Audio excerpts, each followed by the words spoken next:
Welcome to the All New Marvel Roundup, the Southgate Media Group guide to the Marvel Comics of the Week. As always, I am Phil&rsquo, and with me is... Charlie&rsquo. Alright, Charlie. I'm curious now, after you were just talking about Illuminati #1. Oh, yeah, so Illuminati #1. I'm going to tell you, this is a 3/4 up thumb, okay? It was almost a full thumbs up, but man, it really kind of, actually, here's what I'm going to tell you. It was almost an enthusiastic thumbs up. Then they went away at the end and I said, well, you know what? Really? Huh? Okay. So we're going to start off. We've got Tatiana and Crusher Krell in prison. Krell's in prison. Tatiana's on the out. She's been paroled.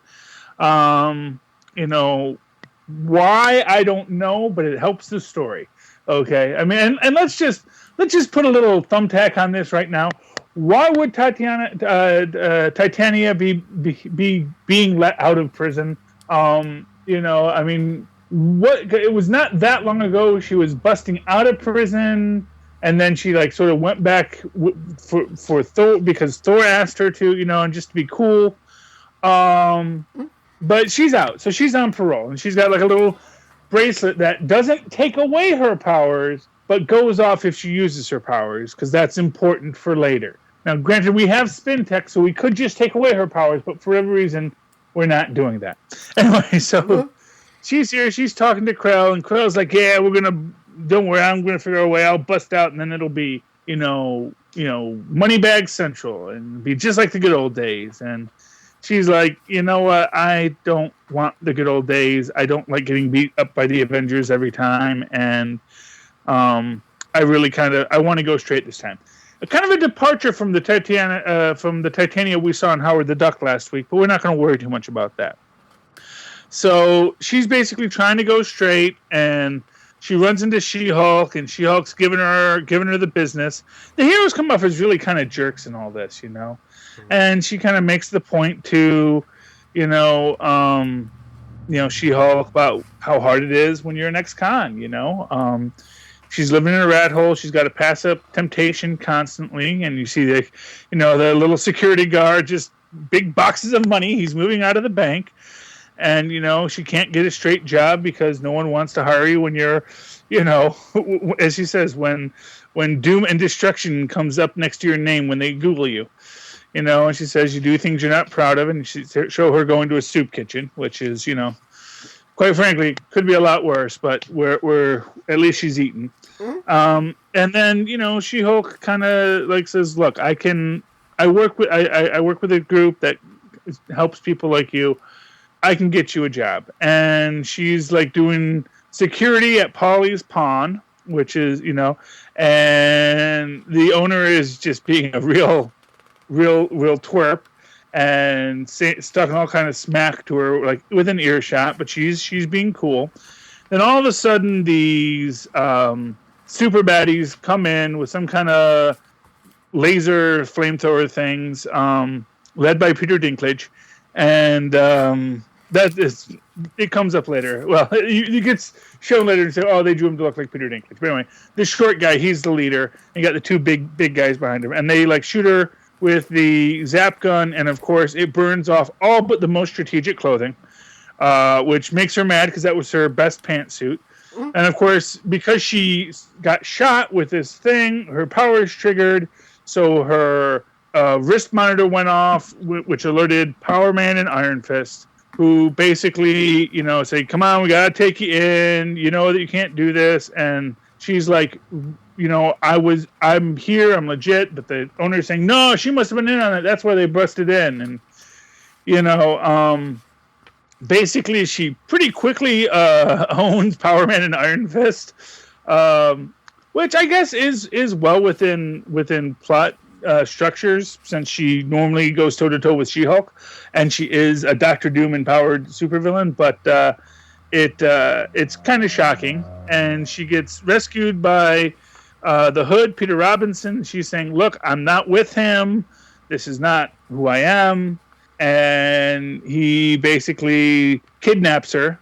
And she's getting mad. She says, you just ruined everything. And she says, he says, look, I'm trying to create this thing. It's going to help out us struggling supervillains, get us, why should everybody else, be running the show when we could be taking care of ourselves? And I've got, my group of associates here. I've got lots of money, and he's apparently all mystically powered back up, and they're planning this heist. They're planning on basically running a heist on Asgard, stealing all kinds of weapons. And they introduce the crew. And Tatiana makes this whole thing about how no, her and Creel are going to go straight. We're going to move somewhere where no one's ever heard of us. We're going to have a real life. And for what it's worth, Parker Robinson basically lays the lie to that. It's like, look, you really think Crusher's going to go for that? You really think Krell wants a house and picket fence? And let's not forget, Krell was in prison when Loki spikes his drink. Krell has been a criminal his whole life, and getting superpowers didn't make him a criminal like a lot of criminals. He didn't become a criminal when he got superpowers. He was just like, oh, now I can be a higher level criminal. So basically talks her in. We meet our crew, which is Thunderball. And he says, the new and improved Enchantress, which I wonder what that's about. Black Ant, who did survive, as we all imagined he might. And the Mad Thinker. And, it says, welcome to the new Illuminati.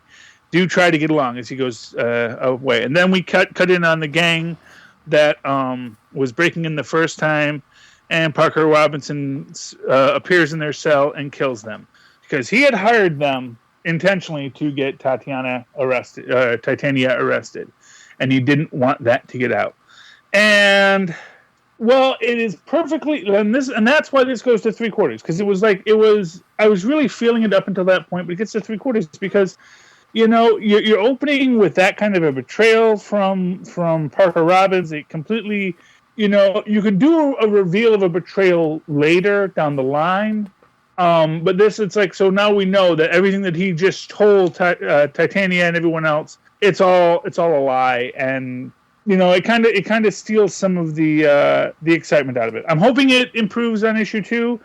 It started strong for Illuminati. It started really strong, but then stumbled at the end, and it's hard to recover from that last-minute stumble. Okay, that was Illuminati. What is your next book?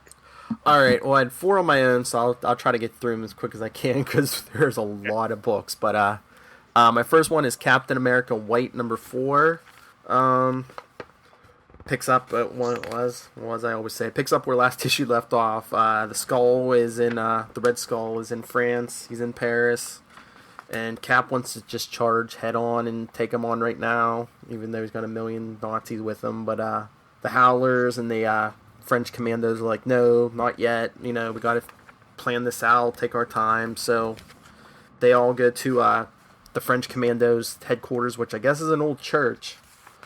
And then we see Cap in with Marilyn, the leader of the French forces, and Bucky and Reb are like peeping through the keyhole, and it's just, they just see Cap saying, I haven't had much experience with this, and Marilyn's like, why do you think I do? Because I'm French. And they're like, what's gonna happen? And then I guess they're just talking about her fixing the straps on his shield that Bucky cut like 2 issues ago. So they start talking, and they're talking out their philosophical differences until Cap hears Bucky and Reb outside the door, and he throws open the door, and it hits Bucky in the head and gives him a shiner, and he says James, and he's all mad at him. And that's when the Howlers and the French forces, they come up with their plan, and Bucky's all like, he's like, Cap, he's like, you called me James in front of everyone. He's like, you used to believe in me. He's like, why don't you now? It's because I lost the shield. And Steve's like, I made a mistake. He's like, I'm just a man underneath this uniform. He's like, I make mistakes. He's like, but come on, put on your mask. We got it. It's time to go. And Bucky's still going, you used to believe in me. And as they're all ready to take on the Nazis, because they're about to. I guess they want to steal the Mona Lisa and burn down the Louvre Museum, so they're ready to take down those Nazis. But then Cap notices Bucky's gone, and Reb tells him no. I guess he went to prove himself to you, so he went to take on the Red Skull. So of course Cap leaves and races to get the skull. But the Skull's already captured Bucky, and he gives Captain America a choice. He says, you can either save Bucky or keep me from blowing up the Eiffel Tower. Which is the last page where we see to be concluded. So next issue will be the last issue. I wonder if Bucky makes it out. Nope. Alternate universe. I was gonna say it's not the plan. Yeah. It's, I don't know. A lot of these issues I found kind of simplistic, but I mean, the story is good. The art's good. It's a thumbs up. Okay, fair enough. Yeah. So, and then I will jump into Spider-Man 2099. Remember how I said that people are going to be confusing all the Spider-Men? Well, Dr. What is his name? Corvus. He asked him, he's like, are you Spider-Man? And of course Miguel's like, yeah, I'm Spider-Man. He's like, oh, good. And Dr. Corvus offers him a cup of coffee, and of course Miguel's like, no. He's like, I just want to know, who you're working for, who you built the robots for. And as Corvus hands him a cup of coffee, Miguel knocks it away, and turns out it was acid. And Dr. Corvus is like, okay, not the easy way, we'll do the hard way. So they start fighting in this, in the warehouse until Miguel gets a web line around Corvus's neck. And for a guy who looks mostly cyborg, he's having trouble with Miguel's like about to choke the life out of him until he throws him off.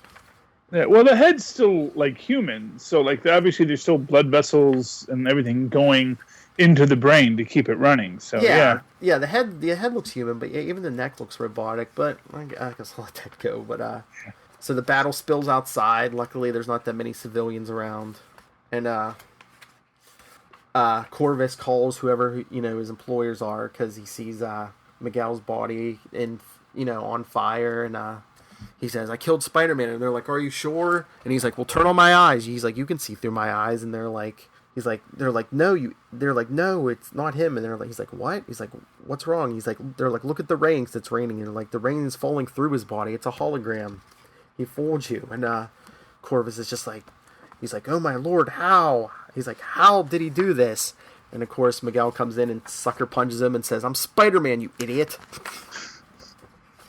Hooray! Yeah, and he's basically just beating the crap out of him, and so he tells Corvus, he goes, listen carefully. He's like, if you try to change sizes or use any of your robot parts, he's like, I will slit your throat. He's like, do you understand? He says, I said, do you understand? And then so Corvus spits out his tooth and says, yeah, you made yourself quite clear. And he says, who do you work for? And he says, they're called Fist. And Miguel's like, is that an anagram? And Corvus is like, I don't know. Are they a terrorist group? Yes. What's their goal? Not sure. Where's their headquarters? Who's in charge? Corvus says, funny story, actually. And he just drops over dead. Wah, wah. Yeah, so then they show Miguel talking to Peter over, their line again. And he says he just died. He says, I might have killed him. And Peter goes, might? He says, well, I beat the living crap out of a senior citizen, Peter. So he's like, Peter says, he's like, I'll look into this whole Fist thing and, try to, figure this out. And the issue ends with Tempest's stepmother. They show her in the hospital, and it seems that Tempest is alive. It looks like she's in a coma, but she's alive. Dun, dun, dun. Yeah, because I guess she said the stepmother goes on about how you ended I had such plans for you, but you ended up dating that piece of crap, and she's like, it'll be a cold day in hell before Miguel O'Hara ever sees you again. So I thought that ending might make you a little happier because you said, it was, they went with the cliche, they kill off the superhero's girlfriend, but now she's actually alive, so. Yeah, which isn't a cliche either. I know. Yeah, no, well, I mean, I guess it's interesting. It makes me wonder if maybe, like, she's the result of some genetic experiments and that's going to be some kind of weird big reveal. Who knows? I don't know.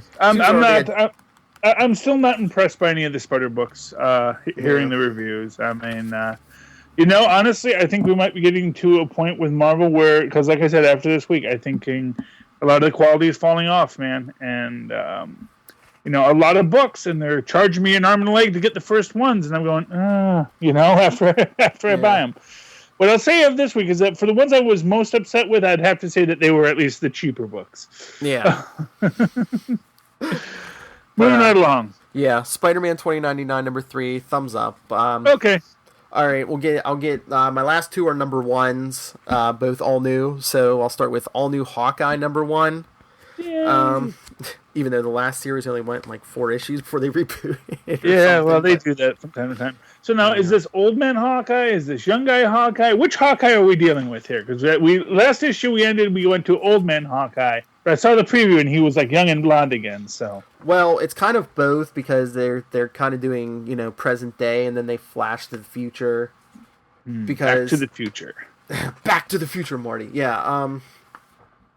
In the present, Kate and Clint are still kind of arguing, and I'm like, all right, I'll just say now, this book is 3/4 up for me. This is my 3/4 up book because it's just, it seemed like, Kate and Hawkeye already hashed things out at the end of, the last series, and then she she left and, she came back in the future. Yeah. But it just seems like they're still having problems. I don't know why she's back, but the future is 20 years from now, and they show that, Clint's given up being Hawkeye for most of that time, but Kate's been going on. She has like a whole building headquarters now that she calls Nest, and a bunch of sidekicks she calls the Hawkeyes because she inherited all her father's money. Yay! But Yay! Billionaire superheroes. Yeah, but she can't. In the future, she came back to get Clint because I guess that they remember the mutated children. I guess they're back in the future. The kids, Hawkeye. We got to do something about the kids. Because I guess there's some kind of disaster in China with the Mandarin. They must have fallen into the Mandarin's hands. So they're like, we have to sneak in there. Yes. And gee, when we left them with AIM, that just seemed like such a good idea at the time. I know. That's what she, in the past, in the future, that's what Kate keeps telling him. She's like, oh, you thought that was such a good idea, but so they're getting ready to sneak into the future, and into China. Meanwhile, Kate's getting texts from Novar, that version of Marvel Boy. Yeah. Oh, isn't he dead? I don't know. It's 20 years in the future. I guess he has time to resurrect himself. Oh, okay. So he's back from the dead again. But so they're getting prepared in the future to storm China, and Clint still has his his hearing aids, and she's like, "You didn't get your ears corrected?" And Clint's like, "No way am I getting those plants." He says, he says, and I quote, "Mark my words, they are going to use those things to turn us all into Ultrons." Yeah, I can see that happening. Actually, that was episode of Doctor Who, basically that premise. I know. But, so I guess, he needs a costume in the future, so Kate had something made up, and it's the old school Hawkeye costume, the purple suit with the mask with the big H on the forehead. Beautiful. Can't go wrong with classic Hawkeye. Yeah. Is it purple? But it's purple. It's not the green one. Yeah, no, it's not. It's not the green one. Oh. Wow. Yeah, in the present, they were breaking up some kind of mob deal, and Kate just tells them, she's thinking about the kids, and she needs to find out, what kind of Hawkeye she could be without him, and it's like, I swear they did this in the end of the last, the last issue, the last arc, so it's like, why again? That's what brought this grade down, but yeah. Oh, because if you didn't pick up the last one and you're just picking up the number 1, we're gonna rehash it. Yeah, but in the future they're sneaking into China, and supposedly they have a full stealth umbrella from Shield, and Clint's like, "What is a full stealth shield exactly?" And she's like, "Okay, Shield satellites block us from all forms of detection, radar, heat signatures." She's like, "You name it." And she's like, "We even have a storm cloud." And he's like, "Okay, what's a storm cloud?" And she's like, "Literally, we're invisible thanks to Sue Storm." Hey, Sue Storm's back in 20 years in the future. Hooray! I guess, even though we don't see her. I don't know if she's on a SHIELD helicarrier somewhere, but... Yeah, I'm sorry. Oh, no. What were you gonna say? I was gonna say, or maybe it's just like they're mimicking her powers because as an agent of Shield, they figured out how to reproduce Sue Storm's hyperspace invisibility powers. I don't know because I'm looking. I think Kate might have said it's actually Sue Storm. So. Oh, okay. Well, sweet. So 20 years in the future. Yay! Just got to wait 20 years for Reed and Sue to come back. Oh, that's right. Yeah.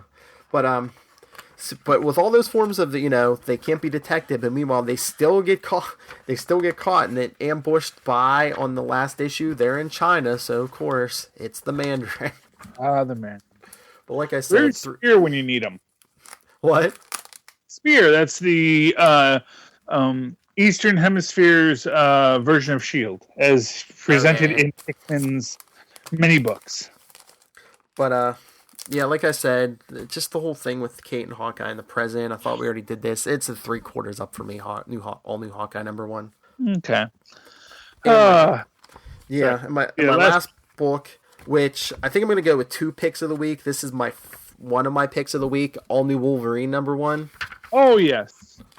That's what I was going to say. If there was one more book you would have been looking for, I would have recommended All New Wolverine #1. Yeah. It's X-23. It's really good. She's in Paris. She's hunting down some kind of assassin, and they also have a flashback of her and Wolverine. Well, they're both in gray costumes, so I guess I think they were both in an X-Force team at some point. So I'm assuming this is when this is. Mm-hmm.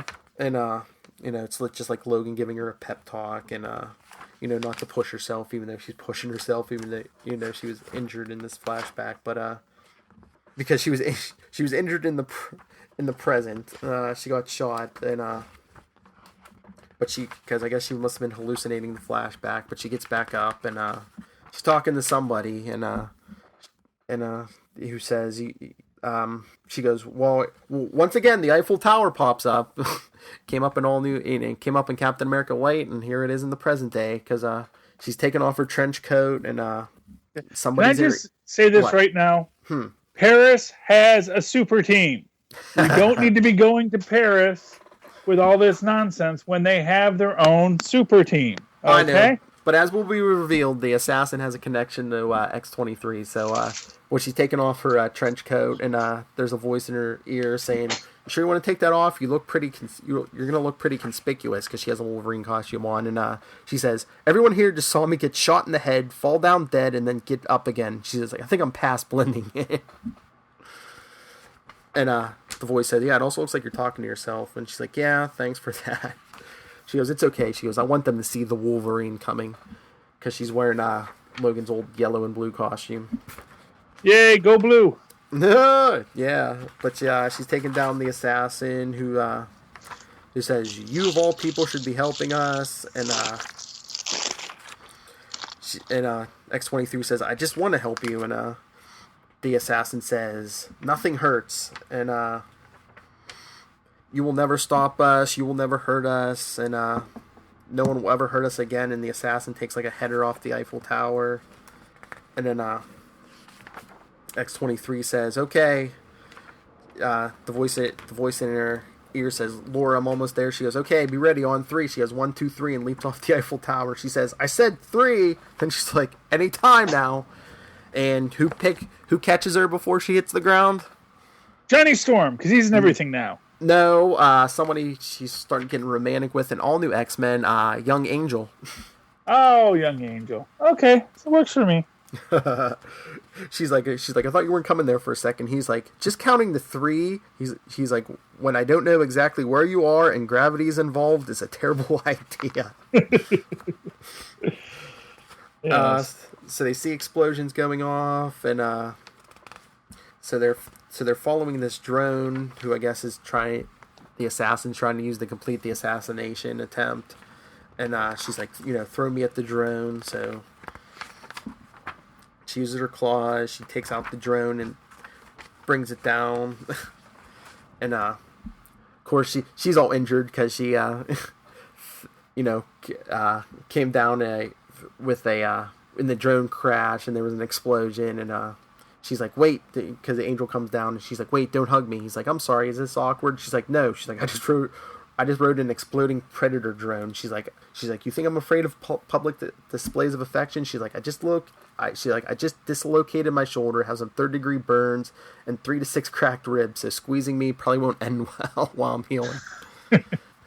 And he goes, can I do anything for you in the meantime? And she goes, anything that doesn't involve a tight embrace. And he goes, and he pats her on the head. She goes, are you patting me on the head? He goes, a little awkward. She goes, a little awkward. She goes, but I didn't say stop. Aww. So isn't that cute?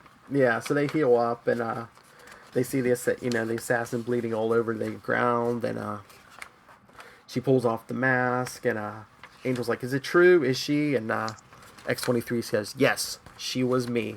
So I guess it was a clone of her. She's a clone of Wolverine, but it was a clone of her. Yeah, well, no, that makes sense. Yeah, and that's sort of what I figured, is that these are all of this is X-21 through 22, and then maybe X-24 through X-52, that they're going to be, because, if you're cloning a Wolverine, you're not just going to make one, because, you're making an army of super soldiers. So, yes, and all the other X's are now rebelling, because they're sick of the man keeping them down.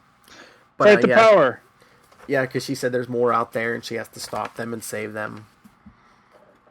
And then they fly off. But like I said, this is one of my picks of the week, so definitely gets a thumbs up. I liked it because she was she's honoring the memory of Wolverine, but meanwhile she's her own person. She's not literally she is a Wolverine clone, but she wasn't acting exactly like Logan would. Yeah, so that's cool. All right, well, that's all mine on my own, so. Okay, so, you know what? Let's get it out of the way. Squadron Sinister. This is my 1/4 up, or 3/4 down, depending on how you want to look at it. If you want to be an optimist or a pessimist.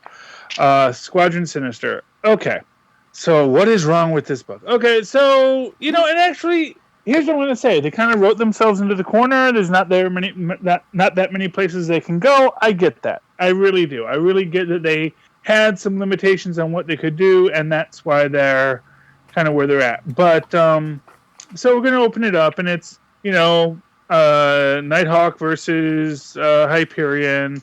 Argonite weapon, armor of Purple Lantern, and punchy. Meanwhile, in Newtopia, William Baker, a.k.a. Flint Marko the Sandman, is talking to Jacob Burnsley, the Starbrand, about, they're moving in to take this over, and basically Hyperion is punching, and Nighthawk says, you're already dead because the Argonite's killing you. And he says, I don't even need this gem to kill you, and cracks his neck with his bare hands. Sure, why not? Yeah. And then in comes the Starbrand army, and Nighthawk says, go back to Newtopia. And then in comes Sandman, who basically says, I'm sure I just saw you get beaten the heck up by Hyperion. I don't think you can take all of us. Fight ensues. Nighthawk is holding his own when what should happen? The Thors show up. And hey, it's Beta Ray Thor. So this is obviously pre-Thors, which we then see because obviously we then go to Doomstadt where Nighthawk is standing trial. And he's like, no, Lord Doom, it wasn't me at all. It was that other guy, Dr. Spectrum. See, here's his gem. He left it behind. And Doom is like, no, I know it was you because it's similar, but not the same, and clearly yada yada yada.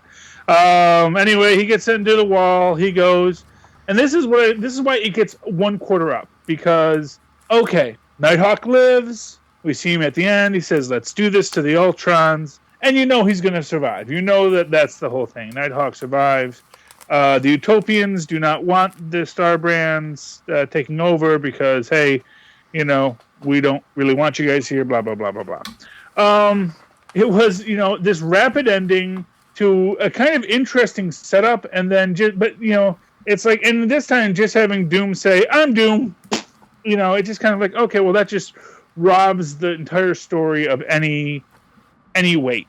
You know what I mean? Yeah. And wouldn't Doom just like kill him by his own hand? I mean, like you said, I mean, he's gonna survive because they're like they go to all the problems that thrown him over the wall and. Yeah. Well, for whatever reason, that's not the way Doom does things. He has the wall there for a reason, and I think it's part of his basic narcissistic cruel streak. That it's the same reason there's a Colosseum. Because that's to Doom that's fun. Oh, let's make everyone fight to the death because won't that be wacky? And and so that's what it is. And we know Nighthawk's going to win, survive because he's Nighthawk, and that's what he's doing. And we also know that all this stuff is going to wind itself down in the next couple of seasons. And this is why I kind of hope that we see Squadron Supreme coming.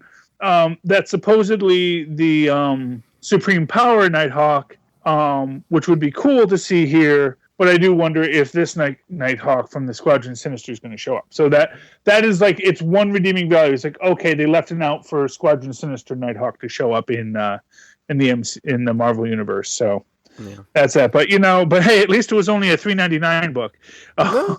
But that beginning in the beginning of the book where Hyperion and Nighthawk are fighting, you know what that was like a reflection of? I gotta assume Dark Knight, the original Dark Knight Returns, Yeah, I figured so.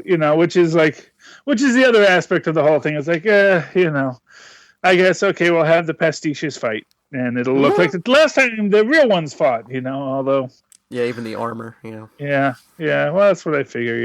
It's. I mean, it wasn't horrible, but it was.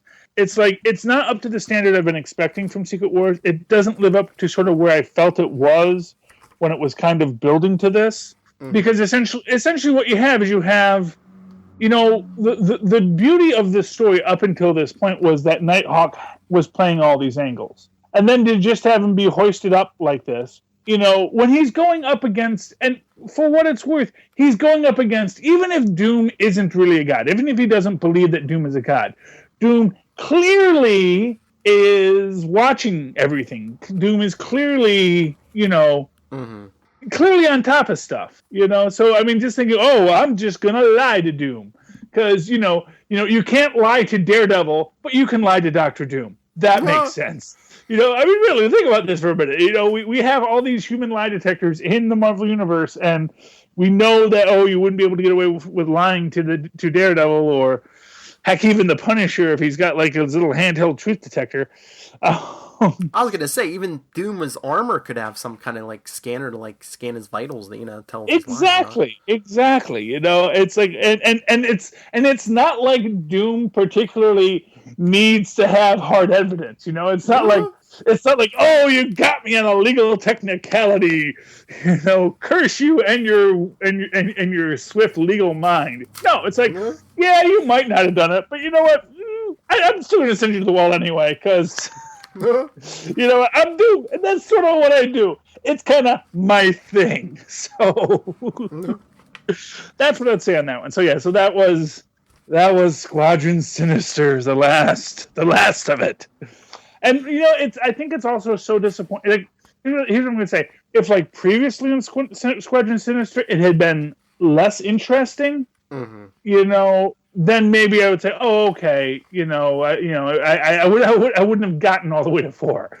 And I should have seen this coming from the way that they like got rid of the wizard so fast. Because they kind of like in the first couple issues kind of built up this idea that Whitman and his Frightful Four actually were a threat, and then they just completely wiped them out in like half a scene. Mm-hmm. And it's like, okay, they're and that was very lazy writing. And I get they have 4 issues to tell a story. Well, then maybe you should have told a smaller story.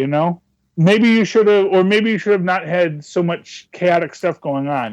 Maybe there was an easier way to do it. So that's all I'm saying. Anyway, so. Well, you gave it 1/4 up. I'll give it 3/4 up, I guess. Oh, okay, so you liked it better than me, and that's fine. We're allowed to disagree. Yeah, but I mean, it's not a complete thumbs up. So.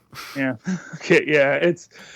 That was. I mean, however, after this, I'm going to say most everything else I'm pretty okay with. I have some soft stuff I have some soft feelings when we get to all different Avengers, and honestly, that I think is only going to be a half up because. Not because of it was that bad, but because they charged me $5 and it wasn't super good. All right. Well, do you want to finish the Battle World books before we get? Yeah. Let's hit. You said we should do. You said read Thor's first, so let's do Thor's first. Okay. You want to give us a breakdown? Well, first off, what did you think of Thor's? I liked it. I mean, it was a lot better ending than Squadron Sinister. Well, yeah. Well, it kind of would have had to have been.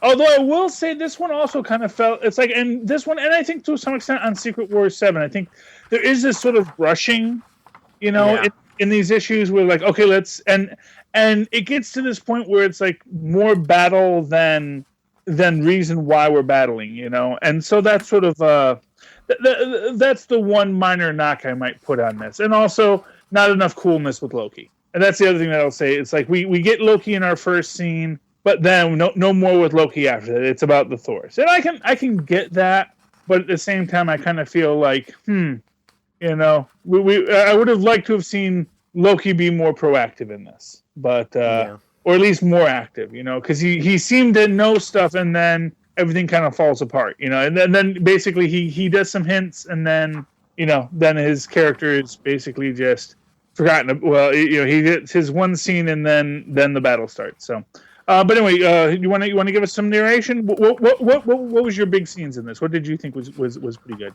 Well, I liked what do we call her? Female Thor, Jane Foster, rallying the Thors. The one true Thor, we can call her. Yep. Yeah. Because we have a renegade Thor. Well, you see why I said read this first, right? Because she gives her big speech in this issue, and then in Secret Wars 7 is kind of like right after she gives her speech. Yeah, and that's very good, and yeah, that definitely is the order you want to read this, because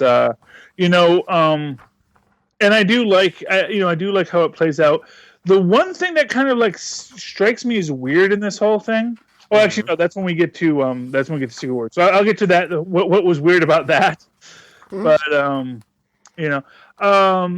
I do like this. I like that Ultimate Thor knows that she's Jane Foster, so that's pretty cool. And then we get Loki's other line: "You can lead a Thor to water."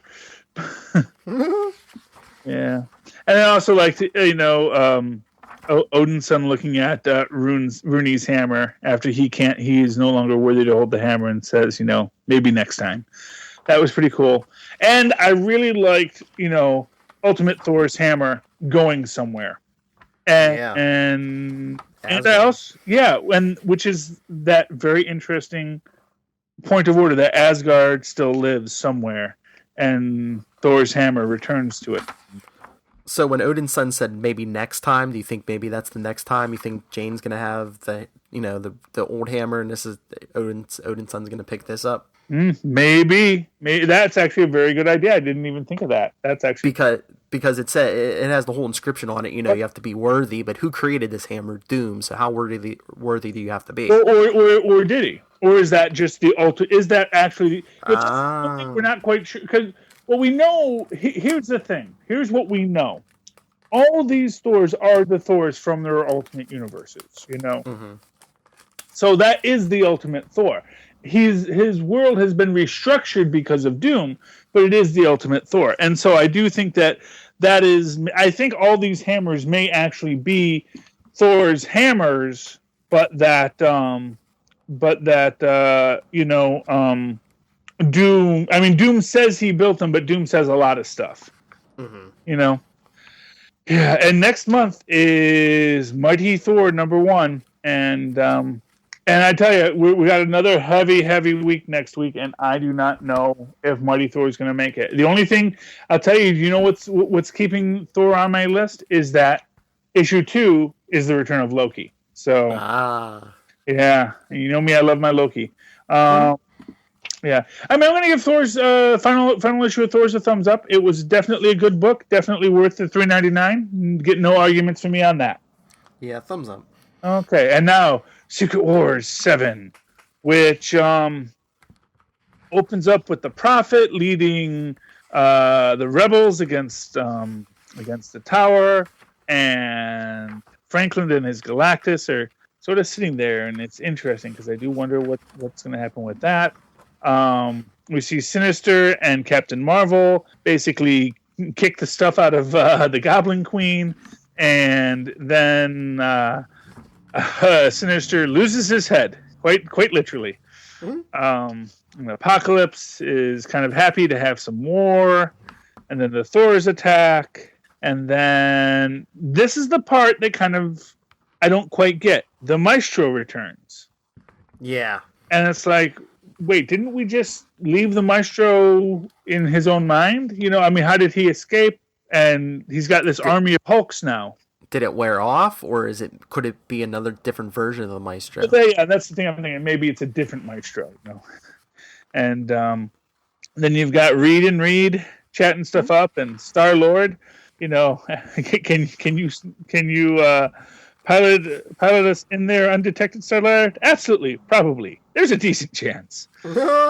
Yes, and then we find out that Reed has his own side plans, and we cut to T'Challa and his Wakandan army, and then, you know, and this is the part I really love, is this idea that he's the king of the dead. You keep on saying that and saying, yes, but I actually am the king of the dead, and the zombies come, and he's like, oh, okay, let us follow you, king of the dead. So we're gonna have a zombie invasion next week, and giant thing beats up Galactus, because you asked for it, kids. No. Charlie asked for it. I always more thing. So that's a big thumbs up on Secret Wars 7.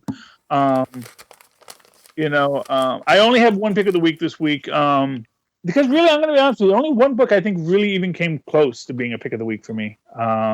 Of course, I didn't read X-23, or Wolverine, all new, all different Wolverine. And that takes us off of Battleworld. Do you want to do Uncanny Avengers or all new, all different Avengers next? Let's do all new, all different Avengers. I want to hear your take on this. Okay. So yeah. So like I said, well, you know what? Here, I'm going to do this in reverse. You know what actually kind of bugged me about this was the backup story, and it's a Captain Marvel story. So why? Miss Marvel story. Why is that like taking it down? Because they're doing this whole meet cute with Nova, and they're doing this, oh, I hope I never see him again. And I'm like, really, do we have to ship these two? Because first off, it's like, no, I am not shipping these two. The only people that get shipped with Ms. Marvel is Bruno. Okay? There's no argument here. Now, maybe they're going to do a thing where he's sort of like this guy he runs around with, and, you know, but no, you are not shipping Nova Marvel. There is no Ms. Nova here, okay? That is not how we're playing this, kids. And I kind of felt the whole thing was a little cliched, although I'll give it this. But then again, you know, and here's the thing: it's like I want to totally bag on this story, but then you have this whole classic Ms. Marvel scene where he unmasks his self, and she's like, "Oh my God, what is he doing? Does he expect me to unmask myself? Does he think that, you know?" It's like, which is like such a euphemism for, like, you know, teens and sexual pressure, and this idea of him taking off his mask and sort of realizing that he really screwed this up, and her like thinking, you know, I barely know this guy. I'm not going to unmask for him. And, you know, so I'll give it that. That is a real redeemer there. So, you know what? This is going to gets the thumbs up. It gets the full thumbs up. You know, as much as I want to bag on this backstory entitled "You're a Jerk" by Michael, because, you know what? Here's what I'll say. I'm not actually angry about anything that happens in this story. I'm angry because I worry they're going to use it to lead these characters somewhere. I don't want... First off, you know, I don't really want Ms. Marvel to be getting into a relationship with one of her coworkers. I don't think that's cool, you know. And it, you know, Sam and Thor, maybe, okay, they're adults, they're at this place, and there's this thing where my favorite character, Boulder, they've done this twice with him, where they've had him reject a girl who just wanted to be with him because he was the guy who she could touch. She could touch him and it wouldn't kill him. And then they also had Hazmat sort of get upset when people suggested that maybe Hazmat should go hang out with Boulder because he was the one, he would be immune to her toxic radiation as well. And it's just this idea that, I like when characters aren't forced together just because they happen to be the two compatible beings on the team, I don't think teams need to ship all the time, although it does make some sense, classically that, you're going to, it is very common that if you're going to find a mate, it's going to be with your coworker. But, it's something I worry about. Now, then going back to the front, and of course we open it up with, again, these, and I guess that's the thing. It's like they keep on pushing this animosity between these two, but I'm so used to in stories nowadays that animosity automatically leads to romantic entanglement. Mm-hmm. But really, that doesn't make any sense. That's something that they did for the first time in Cheers. That was it's not really the first time they did in Cheers. They actually had done that in a lot of old screwball comedies in the 40s. Antagonism leads to relationship. But and maybe they're kind of just hanging a hat on it to point out that no, it's not going to lead to a relationship because we're going to have better, well-drawn characters than that. So maybe I should have some faith in Marvel. Maybe I shouldn't get all DC on this book, and trust that it's actually going to not go for the easy storylines. Great start off with Sam and Iron Man here. I like them mentioning that nobody is currently a Captain America, that no one is currently an Avenger, that there's not a current Avengers team, that they're not counting, that they say, well, technically Cap's team is the Unity Squad, and and we're not going to count Sunspot's team because we don't even know what the heck that kid's up to. Yeah. He's calling themselves the Avengers, or actually, I don't think they're like the Avengers Idea Mechanics or something, And I am interested in who this guy is who bought out Avengers Tower. Although, is it supposed to be Doctor Doom? Because probably not, but I don't know who that is. He's got the green thing there. He is handsome, Doom would have enough money to buy it, Yeah, for some reason I'm not thinking it's him though. I don't know. Yeah, entirely possible. And then we've got the Chitauri character here, who I guess was from the Nova book. So he's back. Yeah. You knew he was going to be back. Oh yeah. Yeah, they brought him back, and we have our Chitauri MacGuffin that we're now going to track down. And there's Miles. He's here. Yay, Miles. Or as Tony calls him, trademark infringement kid. Yeah, trademark. He's not infringing. He got that.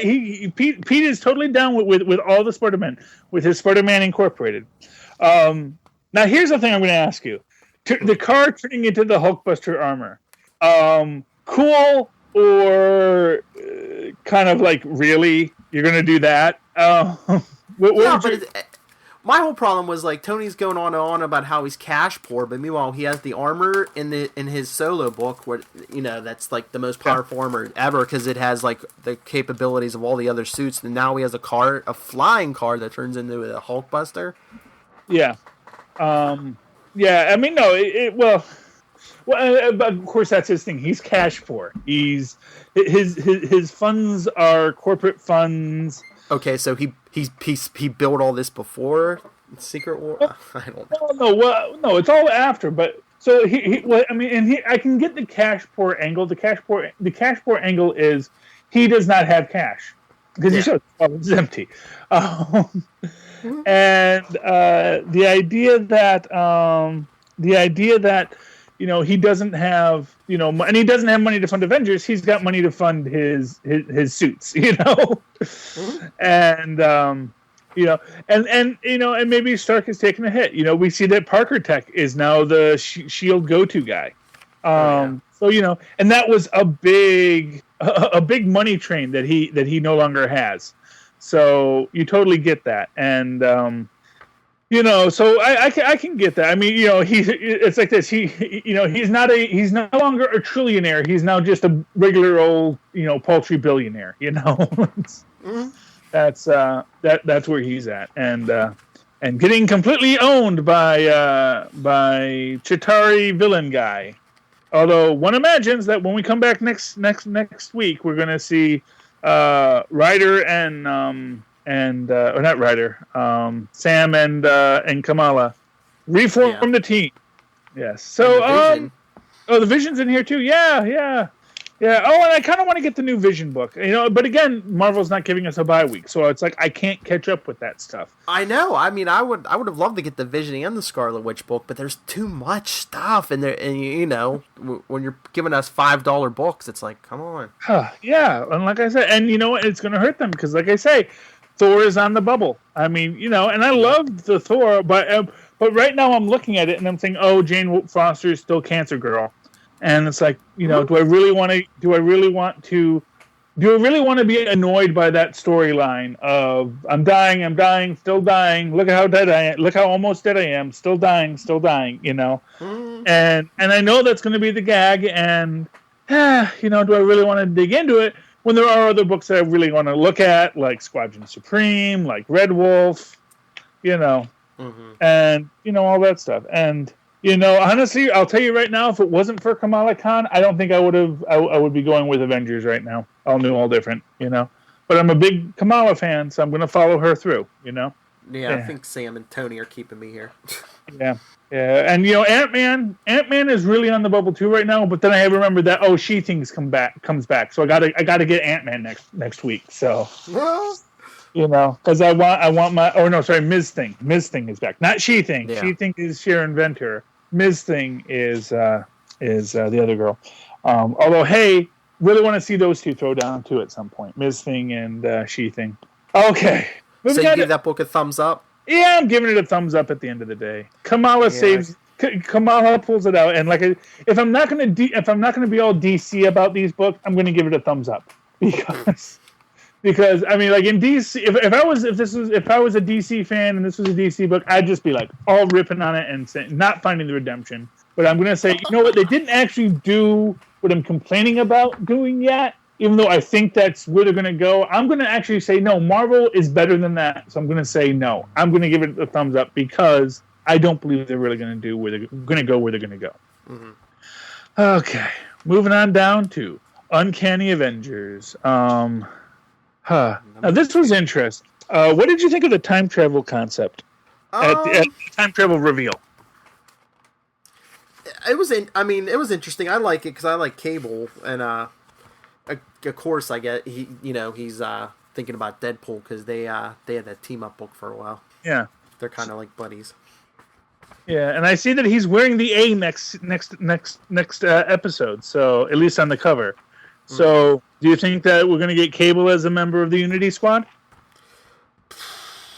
At least for a while. Do you think it's going to last though? Well, I have no idea if Uncanny Avengers is going to last.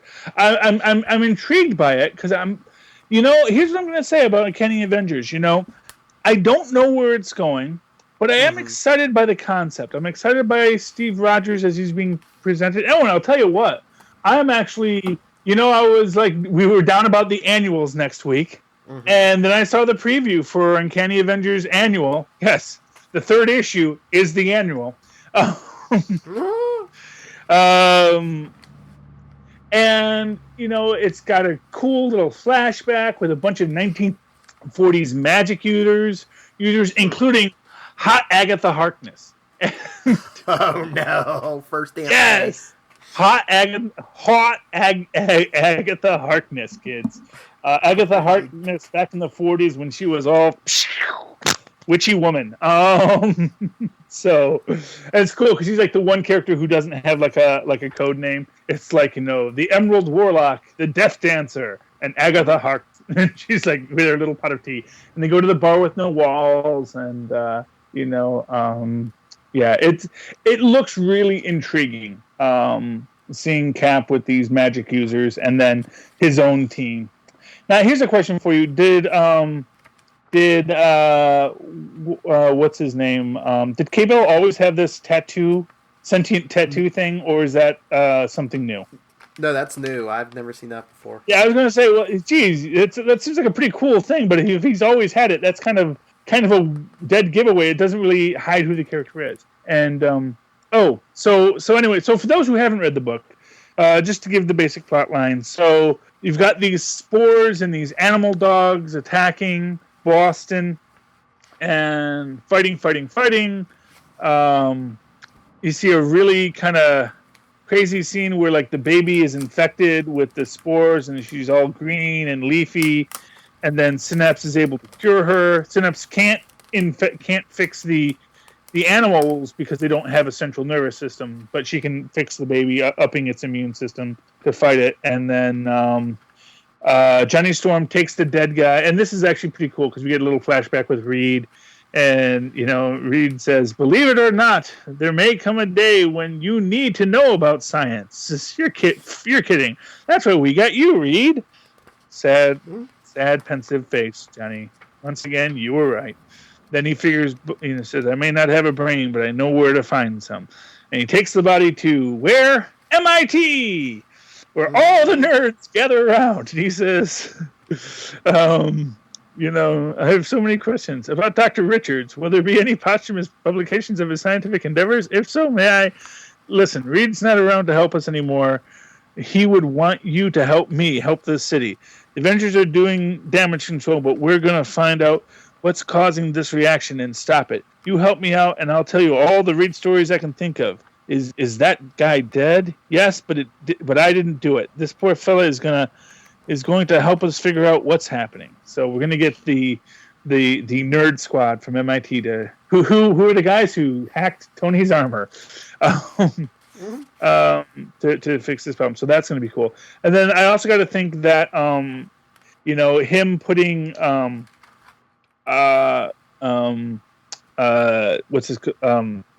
Quicksilver into the pod, that's gonna cause some kind of problems for this guy because he thinks he's a mutant. But of course, as we know, he's not really a mutant. So, yeah, I'm intrigued. I don't know where it's going, but I'm really excited to see where it might go. It's sort of like Deadpool right now. Deadpool, I don't really know where Deadpool's going.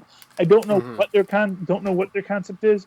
But I'm like, and I guess, to that extent, it's kind of like the opposite of what my problem with All New, All Different Avengers was. In All New, All Different Avengers, I kind of feel like they're telegraphing something, and I don't like what they're telegraphing. Uncanny Avengers, I don't know what they're telegraphing yet. I don't know exactly where they're going to go with this, and I'm kind of excited to see where that might be. And I may wind up not liking where Uncanny Avengers goes and liking where All New, All Different Avengers went, but right now, I'm enjoying the feeling, the sense of adventure that I'm getting from Uncanny Avengers that I'm not quite getting from All New, All Different Avengers yet. Yeah, I hope Cable sticks around. Yeah, that'll be cool. Which brings us, finally... So wait, thumbs up on Uncanny? Oh, Uncanny, big thumbs up. Big thumbs up on Uncanny. Yeah. And now for my pick of the month, or pick of the week. Well, heck, pretty much pick of the month. I'm going to tell you. Yeah, it's my other pick, too. Yeah, this was everything I wanted and more in a post-Battle World book. starting out with basically, Blue Marvel making this point about how, the neutronium is now perfectly comfortable in real space, and that it's sort of like the marker of universal iterations, which I kind of think is like, oh, that's brilliant. And that now it forms these perfect cubes, basically cosmic cubes are basically showing up everywhere now. We start with impossible and work from there. Triskelion, which is now the new Wakandan embassy, and I like the Secretary General's point about, we worry about Wakanda having too close ties militarily to the United States, and Black Panther saying, really the U.S. would just slow us down militarily, which is cool. So the Triskelion was originally from the Ultimate Universe. I wonder if we're going to see a lot more of the Ultimate Universe. Like, did it get slammed together with the 616, and we're going to see elements of both now? Well, to that question, I did see in the preview of Spider-Man, which is the other Miles, because Miles Morales has an Ultimate Spider-Man book coming out in February, but he actually in December has just a Spider-Man book coming out, and we do see. Two? Yeah, there's two apparently, because there's just a Spider-Man book that apparently is coming out in December. So, yay! And in that book, we see Miles Morales with his fat friend from the Ultimate Universe, who's his best bud. He's back, so he's there. So it looks like there's a lot of merging of stuff going on in the universe. I mean, maybe what it is that basically if there's no 616 Miles Morales anymore. Now there's just the static Miles Morales. But, it's like if you had a doppelganger, they're gone, but, one survived, I guess. And since there wasn't a 616 Miles Morales and his friends are now in the 616, or whatever we're calling this new Universe 8, I guess we're going to call it Universe 8. And the other thing I really liked about this was the little sideline with America as the dimension hopping superhero and what's her name? I keep on forgetting what they changed her name. Spectrum. Basically her saying, yep, weird is normal for me. Basically referencing the last issue with the mdash and then her totally canon Adventures with Forbushman. So very cool. I like the references to the Punishers and no relation to Frank Castle, but they're about as just as ornery. And then sort of I like Galactus's sort of like, oh, okay, you got this far. Let's see you try and end Galactus. And they're like, no, we're actually here to solve your problems. And I thought that was pretty awesome because it's such a great different take on things. And and of course, the best part was the thing that as I mentioned, I remembered reading last week was this is the book where they say, and no one can quite remember what happened with those incursion things. Yeah. It's like 8 months ago, and hey, 8 months ago, Universe 8, interesting. We solved the incursions, but no one quite remembers how we solved them. And so really, this is the book that I'm really most excited about. This is the book. I mean, here's what I'm going to say. When I start calling books, right now, Ultimates is not getting called. Ultimates is definitely the book that's coming through. Everybody else, watch your back. That you better deliver. Yeah, because that's like even me. Like I gave it a shot because I was like, "Am I gonna like this?" Oh yeah, I'm in. This is one of mine. It's not getting chopped off the list. This is definitely glad I took a chance on it. So anyway, that's our books for this week, kids. Expect more of the same next week. Well, hey, we kept it at about an hour, so we're still in our normal range. Yeah. And next week, oh gosh, kids, hope you've been saving your pennies because Marvel wants them. Collect those cans. Marvel wants your lunch money, kids, and they don't want you buying DC because that's just the way they work. That's their master plan. Sell all the comics, and then no one can buy anything else. All right, let's get out of here. But we gave you all this extra content. You still get super connectivity this week. Yay! Which, if the new schedule holds up, it'll be tomorrow for when you hear this. Yes. All right. Get a hold of us. We threw a lot at you. Let us know what you think. And like I said on World's Finest, if you have any ideas for the big upcoming Marvel vs. DC crossover, send them in. You'll get a big shout out. Maybe you'll get a prize, a comic book or something. You can email us, marvelroundup@gmail.com. On Facebook, it's facebook.com/All New Marvel Roundup. And on Twitter, we're @Marvel_Roundup. And you can talk anything Marvel and DC with me anytime. You can email me, nightwingpdp@gmail.com. And on Twitter, I'm @nightwingpdp. And Charlie, where can the people find you? Well, you can find me at superconnectivityblog@gmail.com. And you can follow me on Twitter @CharlieEsser. What'd you say? 2 E's for Oh, yes. CharlieEsser. Look for the 2 E's in the middle, because that means quality. There we go. Gave you my jingle. It's been a long show. Yes, it has. All right. Well, come back next week, everyone. Like we said, there's going to be another big POW. Hopefully it's good. And remember, all new, all different Avengers. Don't pull a Squadron Sinister. Good night. Good night.